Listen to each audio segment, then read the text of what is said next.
G'day Bomber fans, draft is in a couple of weeks. I thought to get you guys familiar with it, I would answer some questions. The other day I got you to send them through, so anything you are unsure of or wanting a second opinion on, I'm going to answer. That way we can all be all over the draft as a fan base. It's set to be a really interesting one this year. I'm a bit of a draft nerd, so it's always interesting for me. I'm going to have some more videos set to release throughout the coming days and weeks involving the draft, so let's just get into it. Cheers for all the questions as well, I love answering them. Alrighty, we start with Scraggy the Beast, who asks who the most unrealistic perfect player for us in this draft is. I'm not going to say Harley Reid just because he's pick one. I actually think Jed Walter, big-bodied key forward, bully of a key forward. I can see this kid being a star. I say kid, but he feels like a man already. You look at other players his age, he feels like he is already 25, the way he positions himself and I guess how imposing he is. He's going to Gold Coast, academy player over there.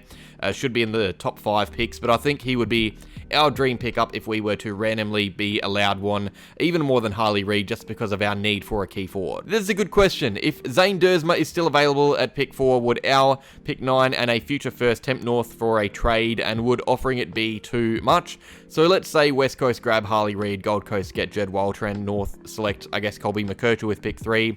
Their next selection would be Zane Duursma, who is arguably a top 3 player in this draft anyway. I think to enter the top 5 in any draft, it's a big leap. From our pick 9 to pick 5, even with another first rounder, I doubt it's enough when you look at what those selections become. Pick 9 turns into pick 11 with matched bids. Next year's selection will be around the same range, you would assume. So let's say it's 2 picks around the top 10 mark for pick 4. It feels like a lot. I reckon it's simultaneously not enough for North and too much for us, if you get me. I reckon the top 10 this year is so set, North wouldn't care to exit it to get more draft capital for next year anyway.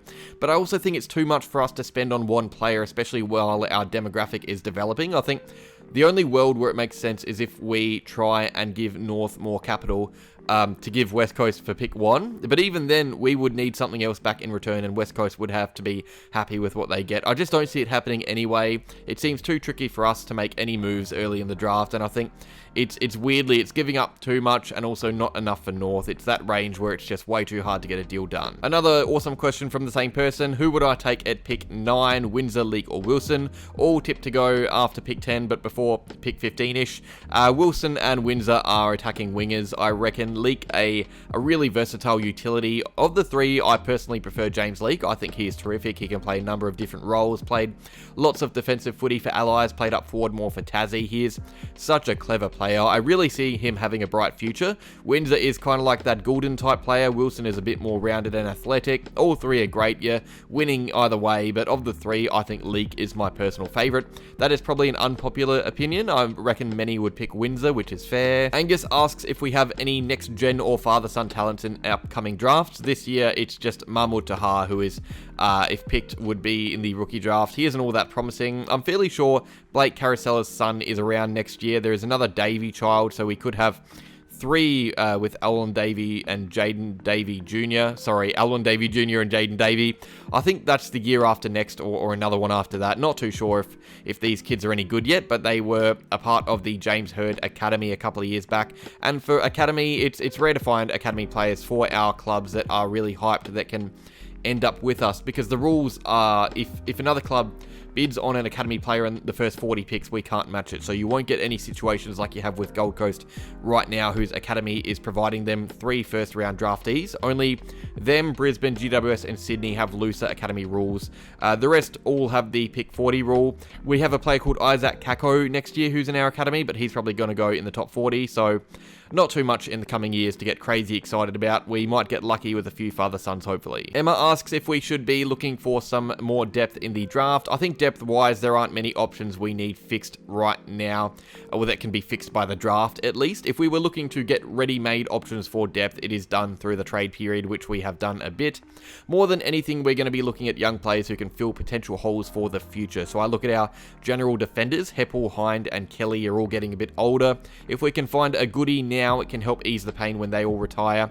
That's as much as we will do for depth, I think. It's more about finding good young players that we can build a team around for the future. Mr. Rallan asks who I can see outside of the top 20 in the draft that would suit our style of football. I think the main issue is finding them inside the top 20, to be honest. There are quite a few options, I think, for our second round selections. Logan Morris as a key forward, Zane Zakostelsky as a mobile keen back. You got big-bodied mids as well that you can take a risk on. I reckon there are plenty of options that make sense later in the draft because you can, I guess, justify risking jumping picks for them.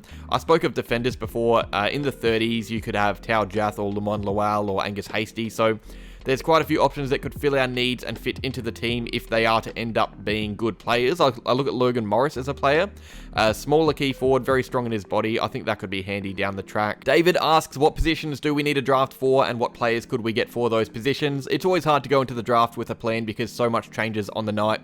Pick 9, for example, we could say we want a certain position with it, but if we draft based on position and need, we may be passing up on better players. For example, key defense, the only option we really have at pick 11 if O'Sullivan's already taken is Ollie Murphy, but he's arguably a worse option than Caleb Windsor or James League, who I've already discussed. I think the positions I most want to see filled are general defense and one of a key forward or back. James League could be a defender, Luman Lowell, Tao Jath, Angus Hasty, Zane Zakostelsky for key back, Logan Morris for key forward. I've spoken of these already. But really it depends on what the teams above us do. So he asks if we will draft a skinny, injury-prone project player with our first pick. It would be very much on brand for Duursma to do that. It should be mentioned these young guys are athletes putting so much stress on their bodies. It's rare to find a player this young with a fully clean bill of health, no issues at all. It's when you have kids with 3 knee reconstructions, that's when you got to worry a bit, and we have selected some like that in the past, to be fair to the commenter. Alrighty, Luca is a regular commenter. He has 3 questions. I'm going to do them all separately. So we start with the first one. Are there any AFL players currently playing in the VFL or Waffle or Sandford that have caught my eye for us to draft in the rookie draft, I guess? Jacob Dawson is named in the question, former Gold Coast player. Now, Shaun Managh was apparently on our radar, according to Cal Toomey. Managh was nuts in the VFL. He won the Best on Ground award in the grand final on a losing team. He kicked 6 goals and had almost 30 touches, I think.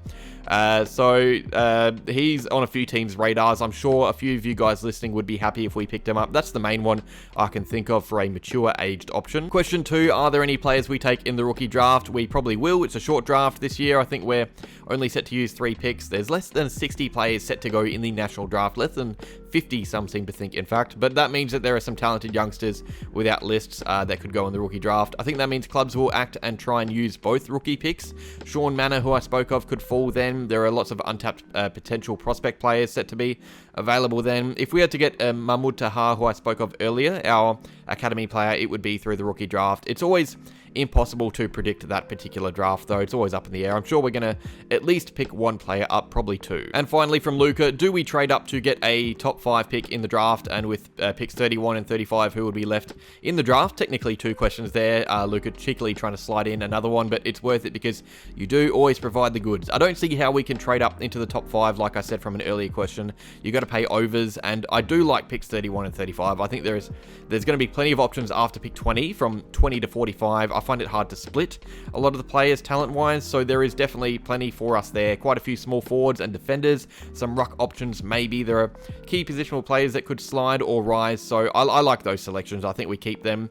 There are plenty of players that could be available for those selections. I'm going to make a video about it later, I reckon, just highlighting all the players we could select there. Cheers, Luca. Very similar question from to Luca from All Hail the Dons, great name. Asks about Shaun Managh because us and Freo are apparently keen. Managh would be a good rookie draft option for any team, really. He's 26, not too old, good enough to impact from the reserves and fill a hole if an injury occurs. I would say he's a better option at a contending team because of that. That's just my opinion. If I was Brisbane or Collingwood, I would probably be keen, but because we know what his ceiling is. He isn't a certified star. He is good, but not team-changing good. I see him as a depth option or a first-team player that can impact in patches, maybe. I'd probably be looking at a younger option myself, but then again, that's what the draft is for. Alright, is it worth selecting Zane Zakostelsky with pick 9 that becomes pick 11 to help our key defense? Not really. I think there are better key defenders than him anyway. I prefer Ollie Murphy as a footballer. I reckon people are going pretty crazy over Zakostelsky after the combine because of his pure athleticism, but Murphy is a more rounded footballer, which I prefer. Although in saying that, I wouldn't want us getting Murphy with pick 11 either. It's all well and good to draft for needs, but when you do it in the first round, you're probably passing on a potentially elite prospect. So not worth getting Zakostelsky or any other key defender with pick 11 unless it's someone like O'Sullivan who could drop down the order. And finally, who is Essendon most likely to take in the draft, and will they be an improvement to our list? Hard to say. I'd be surprised if we don't grab James Lee, Darcy Wilson or Caleb Windsor with our first selection. That's if Caddy and O'Sullivan are already gone.